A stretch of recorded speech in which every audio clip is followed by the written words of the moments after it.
오늘 우리가 함께 읽는 말씀은 다니엘서 4장의 내용입니다. 다니엘서 2장의 내용에서는 느부갓네살이 꾼 첫 번째 꿈에 대한 이야기가 기록이 되었습니다. 하나의 큰 신상이 그려지게 되면서 장차 바벨론 나라에 이어서 이어지게 될 여러 나라들에 대한 이상을 그것을 보이면서 사람의 손이 닿지 않는 돌, 사람이 손대지 않는 돌이 떠서 그 모든 신상을 다 부셔버릴 거다. 이러한 꿈을 해석해 주는 말씀이 있었습니다. 그것은 하나님께서 보내신 메시아를 통해서 이루실 나라가 영원한 나라가 될 것이다. 이것을 보여주면서 이방의 군주였던 느부갓네살은 그 하늘의 하나님께 찬양을 드리는 이야기가 기록이 됐는데, 오늘 우리가 있는 이 4장의 내용에서는 두 번째 꿈에 대한 이야기입니다. 이 꿈은 어떻게 보면 그 개인적인 꿈에 해당이 됩니다. 이 한 개인의 꿈이 자기 개인에게 분명한 체험이 되기도 하지만, 이 꿈을 통해서 여전히 하나님은 진정한 온 세상의 경영자, 주권자가 누구인가를 당시 최고의 권력을 가졌던 사람의 입술을 통해서 고백하고, 역시 그 꿈을 통해서 역시 하늘의 하나님께 찬송을 드리는 내용을 역시 보여주고 있다 하는 겁니다. 당시 유다 나라는 나라를 잃어버렸습니다. 잃어버렸고 역사 속에서 사라져버린 상황이 되어버렸고, 그 패망케 했던 나라는 이 바벨론 나라고, 이 바벨론 나라의 최고의 권력자는 느부갓네살 왕이었습니다. 하나님이 이 이야기를 통해서 뭘 보여주느냐? 이 땅에 보이는, 눈에 보이는 나라가 사라졌다. 그래서 하나님께서 다스리는 그의 나라가 사라졌다거나 망한 일은 결코 없다. 하나님께서 왕으로 계시는 그 영원한 나라, 그 나라는 언제나 건재하다라는 것을 분명하게 보여주고 있다 하는 겁니다. 어느 날 이 느부갓네살 왕이 꿈을 꿨습니다. 그 꿈의 내용은 땅의 중앙으로부터 한 나무가 얼마나 크게 자라는지, 그 나무가 하늘을 찌르듯하게 높이 그 꿈이 자란 모습이 그려지고 있습니다. 그런데 그 나무가 갑자기 밑둥이 탁 잘려버리게 된 겁니다. 그 밑둥이 잘려지게 되면서 그 나무에 있었던 많은 먹을거리라든지 또 들짐승이나 새들의 거처가 되었던 그 나무가 밑둥이 잘려가게 되면서 그것들이 다 사라지게 된 겁니다.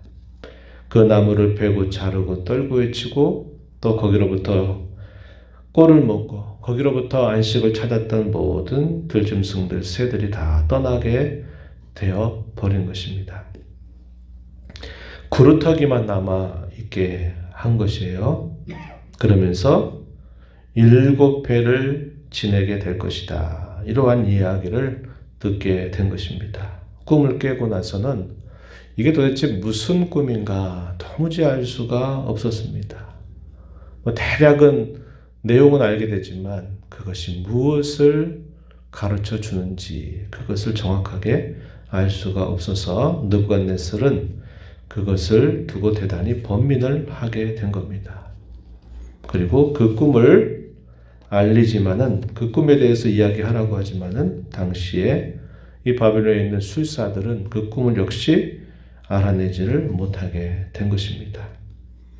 그러자 이 느부갓네살이 다니엘을 불러서 그 이야기를 건네주게 되는 것입니다. 그 이야기가 우리가 읽은 19절 이하로부터 쭉 소개가 되고 있다는 거죠. 다니엘은 이러한 꿈 이야기를 들으면서 깜짝 놀라면서 역시 그 자신도 번민을 하게 됩니다. 그러면서 이 느부갓네살에게 말하기를, 이 꿈이 왕을 미워하는 자에게 미치기를 바랍니다. 왕의 대적들에게 응하기를 진심으로 바랍니다. 이렇게 말을 왕에게 건넵니다. 그러면서 그 꿈에 대하여 해석을 해주는데요. 22절 읽었던 말씀 가서 보면은 이렇게 말하죠. 그 땅의 한 중앙으로부터 자란 그 나무는 왕 자신을 상징합니다. 그 나무가 하늘에 닿는 것처럼 왕이 다스리는 이 나라가 견고하고 창대할 것입니다. 왕의 권세가 땅끝까지 미치게 될 것을 말하는 것입니다. 이렇게 설명해 줘요. 그리고 그 나무에는 많은 것들이 그 나무에 깃들여 있다는 것을 이야기합니다. 21절 말씀 보면 그 잎사귀는 아름답고 그 열매는 많아서 만민의 먹을 것이 될 만하고 들짐승은 그 아래에 살며 공중에 나는 새는 그 가지에 깃들었습니다. 이렇게 표현했죠. 이것은 나무 하나가 아주 크고 높이 자라게 되면서 그 나무가 주는 혜택을 사람들뿐만 아니라 들짐승이나 새들이 다 그 혜택을 얻게 되는 것을 말해 주는 겁니다. 그만큼 큰 영향을 미치고 그만큼 창대하고 견고하고 또 그것이 그만큼 크다는 것을 분명히 말해 주는 이야기임을 설명해 줍니다. 그런데 갑자기 한 순찰자, 한 거룩한 자가 나타나서 명령이 떨어져요.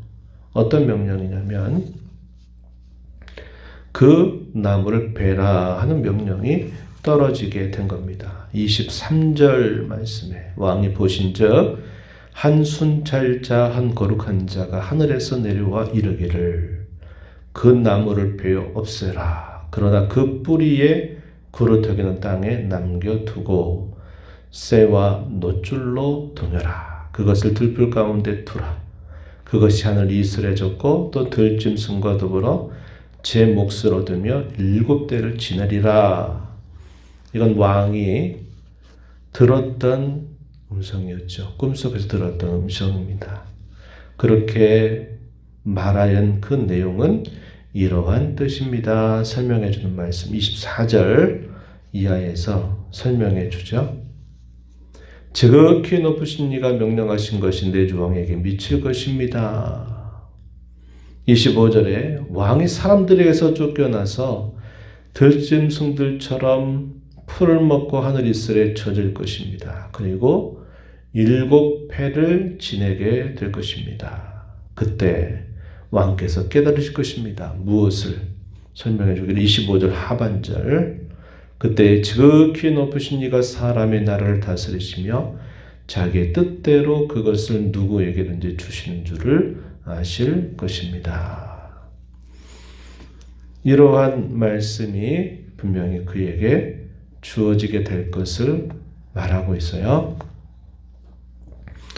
왕께서 내가 이 큰 나라를 다스리는 내가 장본인이 아니라 이 나라를 정말 다스리는 분이 하늘의 하나님이시다 하는 것을 당신이 깨닫게 될 때 다시 회복이 되어서 왕의 나라가 견고해질 것입니다. 이렇게 그 꿈에 대한 해석을 알려줍니다. 그러면서 그러한 일이 미치기 전에 다니엘이 왕에게 권고하는 말씀, 이 말씀이 27절에 소개가 됩니다. 다시 한번 보시죠. 그런즉 왕이여 내가 아뢰는 것을 받으시고 공의를 행함으로 죄를 사하고 가난한 자를 긍휼히 여김으로 죄악을 사하소서. 그리하시면 왕의 평안함이 혹시 장구하게 될 것입니다. 왕에게 간곡하게 부탁하는 다니엘의 권고가 있어요. 그 이야기의 핵심은 공의를 행하라 하는 것과 가난한 자를 긍휼히 여기라고 한 겁니다. 그의 나라가 그만큼 권세가 크고 큰 영향력을 발휘하는 것만큼 왕께서 그 나라에 의와 공의를 잘 실현하고 가난한 자들을 잘 돌보는 일을 하십시오. 그러면 왕께서 다스린 나라가 장구해질 것입니다. 이렇게 간곡한 부탁을 드리게 된 겁니다. 결과는 어떻게 됐을까요? 이 느부갓네살 왕이 이야기를 잊어버린 겁니다. 이야기를 잊어버린 게 아니라 이 이야기를 통해서 주는 교훈을 그가 잊어버렸어요. 그리고 난 다음에 1년이 꼬박 지나고 나가지고 이 느부갓네살이 어떻게 했느냐. 30절 말씀 한번 가서 보시면은 이렇게 말합니다. 이 큰 바벨론은 내가 능력과 권세로 건설하여 나의 도성으로 삼고 이것으로 내 위엄의 영광을 나타난 것이다. 이렇게 하면서 교만한 태도, 마음을 가졌습니다. 그 말과 함께 하늘에서 소리가 들립니다. 어떤 소리요? 31절 중간에 느부갓네살 왕아 내게 말한다. 나라의 왕위가 내게서 떠났다. 이러한 음성이 들려지면서 동시적으로 그가 쫓겨납니다. 왕위에서 쫓겨나게 되면서 그가 광야 같은 곳, 들 같은 곳에서 7년을 보내게 되는데 마치 짐승처럼 살아가게 된 것입니다. 어떻게 되었나요? 33절에 보니까 사람에게 쫓겨나서 소처럼 풀을 먹고 몸이 하늘 이슬에 젖고 머리털이 독수리 털과 같이 자랐고 손톱은 새발톱과 같이 되었다. 세계 모든 나라의 정권을 휘둘렀던 그 강력한 군주가 하루아침에 신하들에게 쫓겨나가지고 짐승과 똑같은 삶은 살아가게 된 겁니다. 완전히 버림받은 것이죠. 그리고 나서 7년을 보내고 난 다음에 7년이 딱 지나가게 되니까 그가 하늘을 우러러 보았을 때 그의 총명이 다시 돌아왔다. 그 총명이 뭐냐? 자기가 교만했다는 것을 깨닫는 겁니다. 아, 내가 이 나라의 주인처럼 생각했는데 그게 아니라 지극히 높으신 이가 진정한 주인이시로구나. 이것을 그가 깨닫고 그가 겸비한 태도를 갖게 된 것입니다. 그랬더니 놀라운 변화가 생겨났어요. 어떤 변화입니까? 그의 왕위가 다시 회복되었고 그의 나라가 다시 강해지는 그런 결과를 가져왔다 하는 겁니다. 그래서 그때 이 느부갓네살이 또다시 하늘의 하나님께 찬양하며 경배하는 내용이 마지막 절 소개하기를 그러므로 지금 나 느부갓네살은 하늘의 왕을 찬양하고 칭송하며 경배하노니 그의 일이 다 진실하고 그의 행하심이 의로우심으로 교만하게 행하는 자를 그가 능히 낮추심이라. 이렇게 하나님을 찬양하고 교만이 얼마나 큰 죄악인가를 그가 깨닫고 돌이키는 모습이 나타나게 된 겁니다. 이게 과거에 그의 생각 가운데 있었던 일이었어요. 그거를 생각하면서 이 느부갓네살이 조서를 또 내려요. 조서 내린 내용이 바로 어디에 소개되는 앞부분에 소개가 됩니다. 1절 중간에 보면 이렇게 말하죠. 조서를 내리노라 원하노니 너희에게 큰 평강이 있을지어다. 2절 3절에 지극히 높으신 하나님이 내게 행하신 이적과 놀라운 일을 내가 알게 하기를 즐겨한다. 조서의 내용이 뭐 하라 이런 의미가 아니라 하늘의 하나님 높이 찬양하는 내용을 각 지방에 있는 모든 사람들에게 보게 한 겁니다. 3절에 그 내용이 소개되죠. 참으로 크도다 그의 이적이요 참으로 능하도다 그의 놀라운 일이요 그의 나라는 영원한 나라 그의 통치는 대대에 이른다. 하나님께서 다스리고 세우시는 그 나라의 통치야말로 영원하다 하는 것을 당시의 모든 바벨론 제국에 있는 모든 사람들에게 왕의 조서로 내린 겁니다. 놀랍고 기적 같은 일이에요. 우리가 이 말씀을 보면서 하나님은 천상나라의 영원한 왕이시면서 사람이 다스리는 나라의 진정한 왕이 되신다 하는 것을 우리는 다시 한번 깨닫게 됩니다. 그가 깨닫는데 7년이 걸렸어요. 짐승처럼 살았던 7년 세월. 참 많은 시간들이 걸렸습니다. 근데 우리가 이런 말씀들을 볼 때에는 우리가 오늘 이 땅을 살면서 내가 그래 이 땅에 살고 이 땅에 일어나는 일들이 참 하나님과 상관없이 일어나는 일처럼 보인다 하더라도 우리도 분명히 깨닫고 하루하루를 살아야 돼요. 무엇을요? 하나님이 그의 나라를 영원히 견고한 나라로 세워서 우리를 그 나라 백성이 되게 하셨다고 하는 것과 동시에 하나님이 여전히 이 모든 세상을 다스리고 주관하시고 그 안에 살아가는 모든 인생들을 하나님께서 역시 다스리고 계시다라는 사실을 우리는 깨닫고 살아야 한다 하는 겁니다. 그래서 우리가 진정으로 두려워해야 할 대상은 이 세상도 그 어떤 것도 아니라 하나님을 경외하는 자로 하루하루를 살아가는 결심을 가지고 살아가야 한다 하는 것입니다. 시편 49편에 이런 말씀이 있어요. 종기에 처하나 깨닫지 못하는 사람은 멸망하는 짐승과 같도다. 이게 두 번이나 반복이 돼요.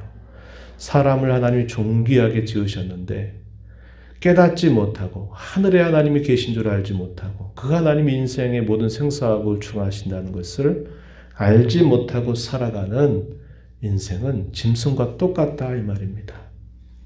믿지 않는 사람들이라 그런 내용들을 모른다 할지라도 하나님을 섬기는 저와 여러분은 깨닫고 살아가야 돼요. 짐승과 같은 삶을 살지 말아야 합니다. 이러한 마음의 교훈을, 이러한 교훈을 우리 마음에 잘 새긴 자로 하나님 앞에 겸손하게, 그리고 오늘도 나는 하나님 나라를 살아간다. 그분의 뜻을 따라서 의와 그분의 말씀을 순종하는 자로 살아가겠다 하는 그런 다짐을 가지고 은혜를 구하면서 또 이 하루 힘써 살아가는 우리 모두가 되기를 진심으로 바랍니다. 하나님 아버지 감사합니다. 이 새벽에도 불러주셔서 또 주의 귀한 말씀을 통하여 저희가 섬기는 하나님이 얼마나 위대하고 얼마나 놀라우신 분인가를 다시 한번 깨닫게 하신 것을 감사합니다. 종기에 처하나 깨닫지 못하는 사람은 멸망하는 짐승과 다를 바 없다 하셨던 이 말씀을 저희 마음에 잘 새기며 우리가 살아가는 이 땅에서 아무리 이 세상이 흉흉하고 어지럽고 복잡하고 죄악되다 할지라도 하나님의 손안에 있다고 하는 사실들을 기억하고 난 오늘도 우리 하나님을 내가 유일히 섬길 하나님이신 줄 고백하며 하나님 뜻 구하며 순종하며 살아가는 삶이 되게 하시기를 원합니다. 주 앞에 간구하는 모든 심령들의 간구를 귀 기울여 주시고 응답해 주시기를 바라며 예수님 이름으로 기도하옵나이다. 아멘.